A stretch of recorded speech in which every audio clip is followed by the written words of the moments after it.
आमे आसी पहुँची जाइए नयागढ़ ठारू मात्र 2 किलोमीटर दूर बलांगी पार्क।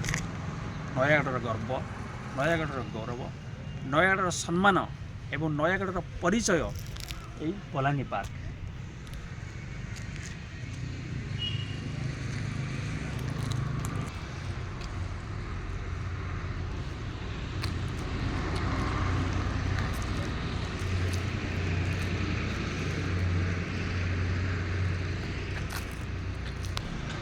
एबे आमे बर्तमान बलांगी पार्क भीतर को जावा एवं भीतर किछि सीनेरी देखिबा।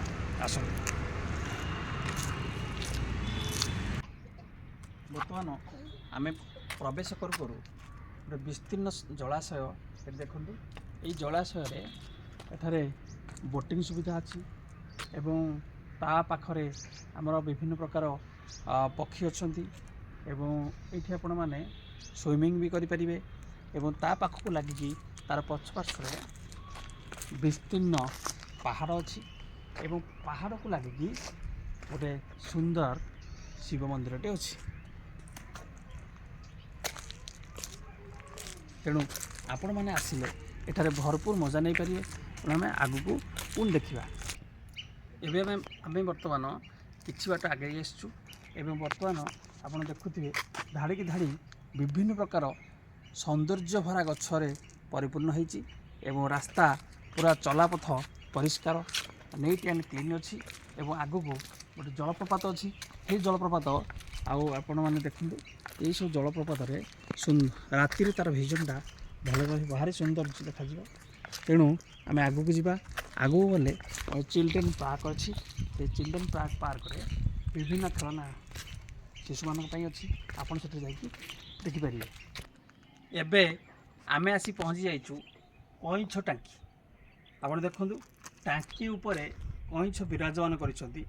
आपण भल भाव देखु कईछ टांकी एठी आपण टांकी उपरे कईछ ही अच्छे किंतु तार टिके आहरी कलरिंग हो पारि नाही। तेणु आम आगू को जीवा आउ तार देखा कि आगे कौन अच्छी पुणी आम ताको देखा। आमे आसी पहुँची जाइचु एक विश्राम गृह। एठी आपण विश्राम नेबे एवं किछि जलखिया भी करें। बुलाबुली कर सारा पर थकापण मेटाइबा पई एठी आपण बसी पारे। आसंते जीवा भीतर को।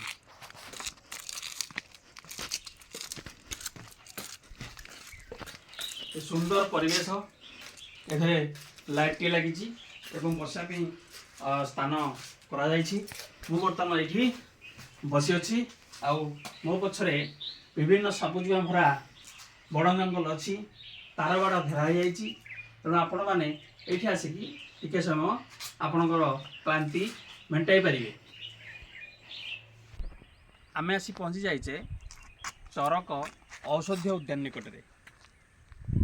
आसନ୍ତୁ ଯିବା ଭିତରକୁ ଦେଖିବା कि प्रकार औषधीय वृक्ष एठारे स्थापन कर।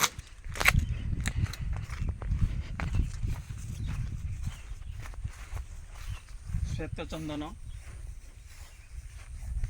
रक्तचंदन, पसारुणी, दालचीनी, लेमन ग्रास, नागेश्वर, वृद्धदारक, पेड़िका, पुदीना, मल्टीविटामिन, गंधसुंढी एवं गाई गेंडालिया, राम तुलसी, भृंगराज,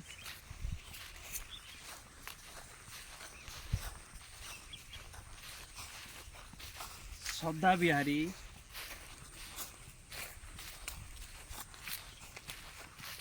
अश्वगंधा, हाड़जोड़ी, सर्पगंधा, कला हलदी, कला अपराजिता, अपराजिता, अगुरु, बच्च, श्वेतचिता, रक्तचिता, हेमकेदार,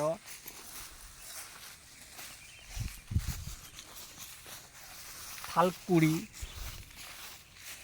ବ୍ରାହ୍ମୀ, ଗୋକୁଳ, ରକ୍ତଖାଇ,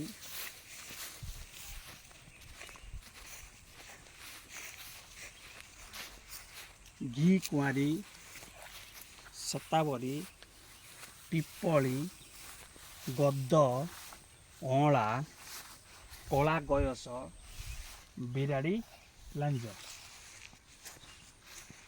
ଗୋବିନ୍ଦ ଗରୁଡ଼, ପାତାଳ ଗରୁଡ଼, ଜୁଆଣୀ, କୃଷ୍ଣପର୍ଣ୍ଣି, ଗୁଡ଼ମାରୀ ଇତ୍ୟାଦି ବିଭିନ୍ନ ପ୍ରକାର ଗଛ ଔଷଧୀୟ ବୃକ୍ଷ ଏଠି ଆପଣମାନେ ପାଇପାରିବେ। ତା ସହିତ ଏଠି ଚରକ ମୁନିଙ୍କର ପ୍ରତିମା ଏଇଠି ସ୍ଥାନ ପାଉଛି।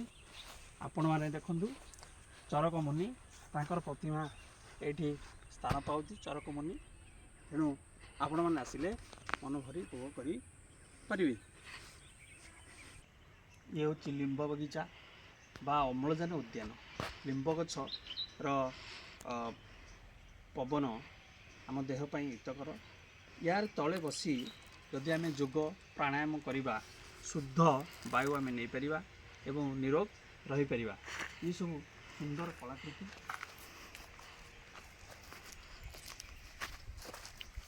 ଏସବୁ ଗୋଟେ ସୁନ୍ଦର କଳାକୃତିର ନମୁନା ଏବଂ ତା ସହିତ ଆଗକୁ ମଧ୍ୟ ଅଛି। ଆପଣ ଆଗକୁ ଗଲେ ଆଉ ଦେଖିପାରିବେ। ଏଠାରେ ନବଗ୍ରହମାନଙ୍କର ପ୍ରତିମା ବିରାଜମାନ କରୁଛି। ତେଣୁ ଆପଣମାନେ ଦେଖନ୍ତୁ ନବଗ୍ରହମାନଙ୍କର ପ୍ରତିମା।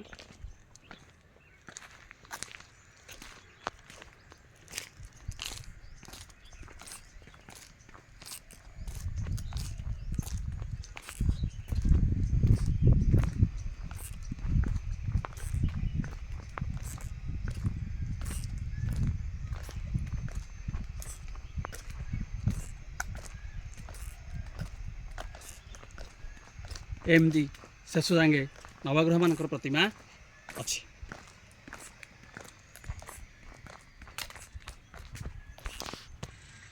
ବନ୍ଧୁଗଣ, ଇଏ ଆମର ବଲାଙ୍ଗୀ ପାର୍କର ପାର୍ଟ 1। ଆମେ ପୁଣି ନେକ୍ସଟ ଭିଡ଼ିଓରେ ପାର୍ଟ 2 ବିଷୟରେ ଦେଖେଇବୁ ଏବଂ ଆଉ ଯେତେ ସବୁ ରହିଲା ଆମର ବଲାଙ୍ଗୀ ପାର୍କର ଜିମ୍ ଅଛି, ଶିଶୁ ଉଦ୍ୟାନର ପୁରା ଡିଟେଲ୍ସ ଦେଖେଇବୁ। ଆଉ ଏଠି ଆଉ ଅନ୍ୟାନ୍ୟ ସୌନ୍ଦର୍ଯ୍ୟ ଯାହା ଅଛି ସବୁ ସେକେଣ୍ଡ ପାର୍ଟରେ ଦେଖେଇବୁ। ତେଣୁ ନମସ୍ତେ, ଧନ୍ୟବାଦ।